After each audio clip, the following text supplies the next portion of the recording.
যাই হোক, আমি আমি যেটা জানতে চাইছি, আপনারা যারা অন্তর্বর্তীকালের সাবেক উপদেষ্টা ছিলেন তাদের সাথে কি আবার একটা দেখা সাক্ষাৎ হয়? মানে সাবেক উপদেষ্টাদের একটা ক্লাব কি আছে এই মিষ্টি টিষ্টি খাওয়ার জন্য, এই খাওয়ার জন্য? আমি একবার খালি দেখছিলাম উপদেষ্টা পদ থেকে যাওয়ার পরে যেন ফাজিল কবির খানের বাসায় মনে হয় একটা গ্রিল পার্টি। ওই মিটিং এ কোন স্টুডেন্টকে দেখছেন? না, দেখি নাই।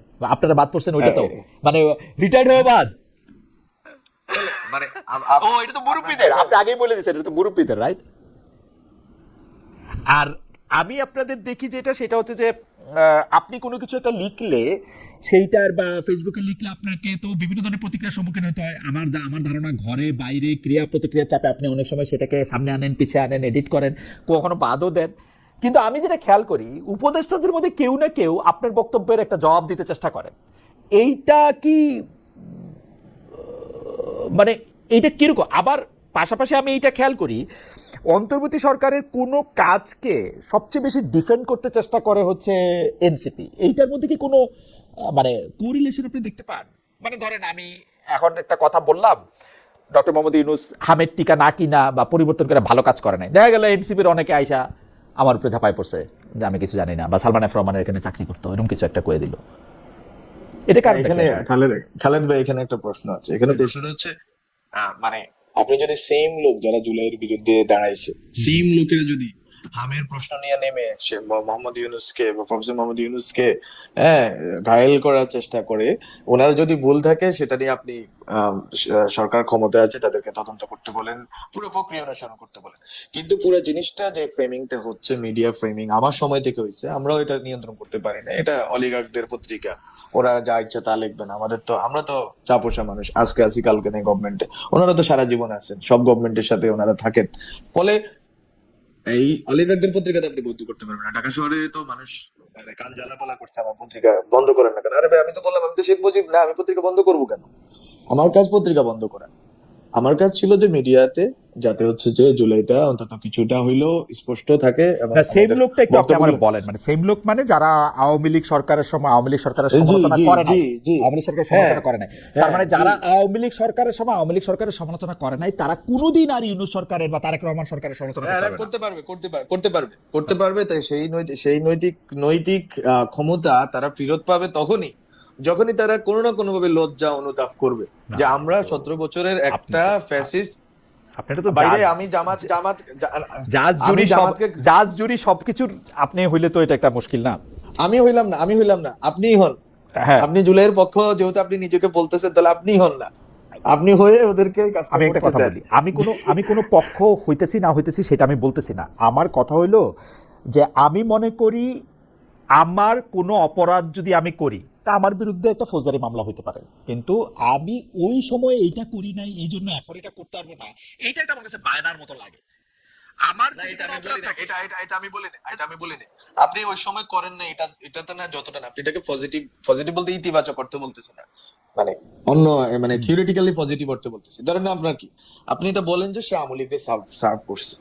তো একটা লোক যারা, একটা লোক না, একটা গ্রুপ অফ পিপল যারা আওয়ামী লীগকে সার্ভ করছে, প্রশ্নহীন ক্ষমতার ভোগ করতে দিয়েছে শেখ হাসিনাকে, তাদের এত প্রশ্ন করার অধিকারের জন্য আমরা জুলাই করছি। আমরা আপত্তি নেই কথাটা, রাইট, আমরা করছি, হ্যাঁ, রাইট, তাদের এইবার তাদের আপনি প্রশ্ন এটি ঠিক করার বলছেন, অধিকার। জি। না এবার না না, এবার আমি এবার আমার প্রশ্ন, বাক্যটা পছন্দ হয়েছে, হ্যাঁ, বলেন, না রাইট। না না, শুনেন না, জি, প্রশ্ন করার অধিকার আছে। জি। কিন্তু ধরেন না একটা সোসাইটিতে যদি আপনি এই জিনিসটা না করেন, তাহলে আজকে যারা অনেকগুলো মুক্তিযুদ্ধকে এই সেই বলতেছে যে এটা একটা ষড়যন্ত্র ভারতের, এটার বিরুদ্ধে, এবং আরো 10 ধরনের কাজ করতেছে, হুম। 71-এর কথাটা আনেন, আগে পরের কথাটা আনেন, সব জায়গায় কিন্তু মোরাল একটা রেসপন্সিবিলিটি বলতে একটা জিনিস আছে।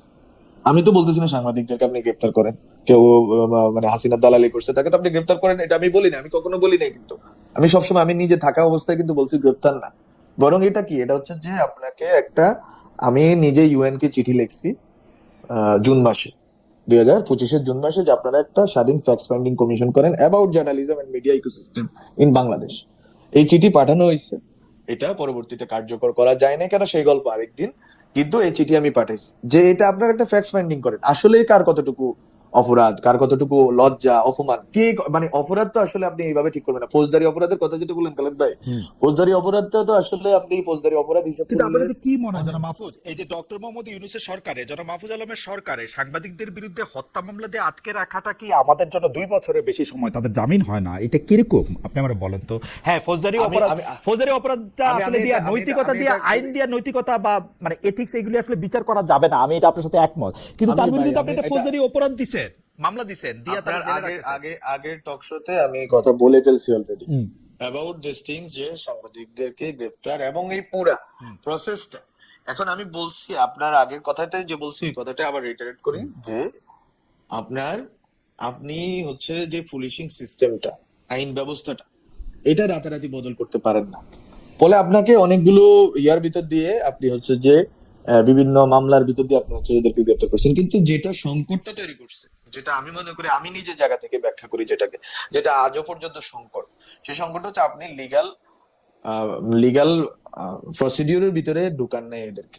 আপনি ধরেন না এটাকে একটা হত্যা মামলা করছেন, হত্যা মামলা তো সে হয়তো হত্যার ছিল না, এটা তো ফ্যাকচুয়ালি এটা অ্যানালাইসিস হবে, পরবর্তীতে এটা কোর্টে হুম, হুম, সবকিছু সাবমিশন হবে, তারপর বোঝা যাবে। কিন্তু আমরা ধরেন না প্রাইমা ফেসি বুঝে নিলাম সে আসলে তো ওই সময় হুম, টিভি স্টেশনে ছিল, সে তো হত্যা করতে যায়নি। হুম, কিন্তু ধরেন না এই মানুষটাকেই আপনি বিচারের আওতায় আনার, বিচার বলেন, আপনি গণশুনানি বলেন, আপনি 10 ধরনের পদ্ধতি আছে, একটা ম্যাসকিলিং, ম্যাসাকার, জেনোসাইডের পরে 10 ধরনের পদ্ধতি আছে, যে আপনি কিভাবে হুম, এটাকে আপনি হুম, মিটিগেট করবেন, নেগোশিয়েট করবেন। হুম, আমি যে কথাটা বলছি, আপনি এটাকে কিভাবে মানুষের মধ্যে হুম, রিকনসাইল করবেন। আপনাদের সোসাইটিতে এই লোকটা থাকবে, এই লোকটা হুম, তো প্রশ্ন করতে চায়, করুক, কোনো অসুবিধা নেই। কিন্তু আমি এই জন্য বলছি, তাকে তো এটা আপনার নিজের কাছেই তো, একটা মানুষের কাছে তো গ্লানি লাগার কথা, হুম, যে এতগুলো মানুষের জীবনের উপর দিয়া হাসিনা টিকে ছিল। আমাকে ওই জায়গাতে সাপোর্ট আমি করছি, আমি ওর থেকে সুবিধা নিছি, খাম নিছি, হ্যাঁ, প্লট নিছি, সুবিধা নিছি, তারপর হচ্ছে দেশে বিদেশে ঘুরে বেড়াইছি, পত্রিকা স্টেশন দখল হুম, করছি, টেলিভিশন স্টেশন দখল করছি। এই জিনিসটা যদি কারো গ্লানি না জাগে, এবং এই গ্লানি না থাকা সত্ত্বেও যদি সে এসে নতুন নতুন সবক দেয়, প্রশ্ন করা কোনো অপরাধ না, প্রশ্ন আপনি করতে পারেন, কিন্তু সবক যদি দেয় এবং সে যদি আরেকটা নৈতিক প্যারামিটার তৈরি করতে চায়, তাহলে এটা তো মানুষের কাছে গ্রহণযোগ্য হবে না। আমার কথা এটাই। আমি শেষ প্রসঙ্গে আসি। সেটি হচ্ছে যে এটি আমার মানে প্রশ্ন না, এটি আপনার কাছ থেকে একটু জানতে চাওয়া, প্রশ্ন না আবার জানতে চাওয়া। সেটি হচ্ছে যে বিএনপি সরকারের 4 মাসের মতো হইল, মার্চ এপ্রিল মে জুন, হ্যাঁ 4 মাসের মতো হইল, জি। বিএনপি সরকারকে কেমন দেখতেছেন? শেষ মানে উপসংহারের প্রশ্ন। বিএনপি সরকার হচ্ছে যে আসলে প্রাতিষ্ঠানিক সংস্কারের ক্ষেত্রে আমার মনে হয় যে সঠিক সিদ্ধান্ত গ্রহণ করতে পারে, কিন্তু এছাড়া তারা অনেকগুলো ভালো উদ্যোগ নিচ্ছে, হ্যাঁ, মন কাড়া, নজর কাড়া, তারপর হচ্ছে তারা আপনার ডেভেলপমেন্ট উদ্যোগ নিচ্ছে। কিন্তু বিএনপি সরকার এত অভ্যুত্থানের পরে সরকার হিসাবে এবং 17 বছর নিপীড়িতদের দলের সরকার হিসেবে আমার মনে হয় যে তাদের শুধুমাত্র ডেভেলপমেন্ট পলিটিক্সটা দরকার, মানে তাদের কাছ থেকে মানুষ চায় না। তাদের কাছ থেকে মানুষ রিকনস্ট্রাকশন, তারা যদি বলে রিকনস্ট্রাকশন করবে, সংস্কার খারাপ শব্দ, এটা প্রফেসর ইউনূসের শব্দ, এনসিবি শব্দ, তো তারা রিকনস্ট্রাক্টই করুক না। তারা এই যে কথাগুলো বললো যে অধ্যাদেশগুলো বাতিল করছে, এগুলো তারা আবার তুলবে, কবে তুলবে এটা তারা আমাদেরকে জানাক। হুম, হুম, যে পুলিশ কমিশন, বিচার, সুপ্রিম কোর্টের এগুলো, সুপ্রিম কোর্টের সেক্রেটারিয়েট, তারপর গুম অধ্যাদেশ, এসব যে এই জিনিসগুলো যেগুলো খুবই গুরুত্বপূর্ণ, যেগুলো মানে অনেকে বলে এটা তো হচ্ছে ব্রেন, বাকিটা হচ্ছে দেহ ছিল, ব্রেন ছাড়া দেহ চলবে কিভাবে, বাকিটা আপনি রাখছেন, সমস্যা নেই, আপনারা এই গুডউইলটা প্রকাশ করছেন আপনারা। কিন্তু আমার মনে হয় যে বিএনপি ডেভেলপমেন্ট পলিটিক্সটা ভালো করতেছে, যেটা আসলে development politics is a continuation of হচ্ছে পাকিস্তান পিরিয়ড। আইয়ুব খানও ডেভেলপমেন্ট পলিটিক্স করছে, আরো অনেকেই ডেভেলপমেন্ট পলিটিক্স করছে। ডেভেলপমেন্ট পলিটিক্স নট ব্যাড, আমি এটা বলতেছি না, কিন্তু ডেভেলপমেন্ট এর সাথে সাথে আপনারা এই জনগণ যা চাইছে, জনগণ চাইছে রিকনস্ট্রাকশন অফ দ্য স্টেট। হুম, বিএনপির এটা নিজেদের কথা, আমি কইতেছি না, তারা নিজেরাই কইছে এটা। বলেন তারা নিজেরা যে যে জিনিসটা বলছে, যে জিনিসটা তারা করার প্রতিশ্রুতি দিছে, মানুষকে উদ্বুদ্ধ করছে গত কয়েক বছর, সেই জিনিসটা তারা করতেছে না, এবং করার কোনো রোড ম্যাপ আমরা দেখতেছি না।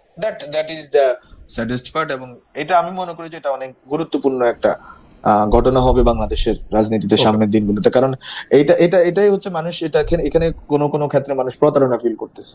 এটা শুধু জামাত এনসিপির ইস্যু না, এই ইস্যুটা হচ্ছে যে বাংলাদেশ রাষ্ট্রের মানে কাঠামোটা কেমন ভাবে ইভলভ করবে এত বড় স্যাক্রিফাইসের পরে।